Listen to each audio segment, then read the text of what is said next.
And I think in general, the mummy was actually a pretty healthy person. You can see from this image that they in fact had all their teeth. The only teeth that they've lost is one bottom tooth in the middle. Their skull's intact. Their legs and arms were actually pretty functional. They had a little bit of arthritic change in their hands.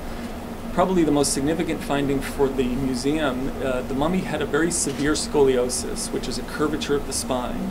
In fact, it's very pronounced.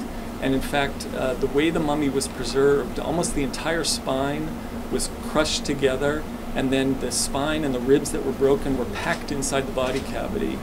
Now, unlike a lot of mummies that would have come out of, especially Egypt, the heart was removed, and in fact, all of the internal organs have been removed. There are no internal organs remaining. The entire thoracic cavity, abdomen, and pelvis are all filled with bones. And so the way this mummy has been preserved in its wrap has really been to preserve its architecture through bone packing instead of the typical. A lot of times they would use things like sheets to pack, and then the resin would impregnate the sheets, but this was done with bones. And I think that might help them localize the mummy in terms of its cultural background. And the other thing that will be important for them to know is that the size of the mummy is not accurate probably to life. Because of the scoliosis, the mummy would automatically have been shorter than you would have expected for age.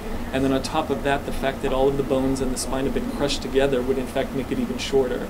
So what we can do, but I haven't done yet, is to take measurements of the length of the arm bones and the leg bones, and we can actually come up with a pretty strong estimate of what the actual height of the mummy would have been in life.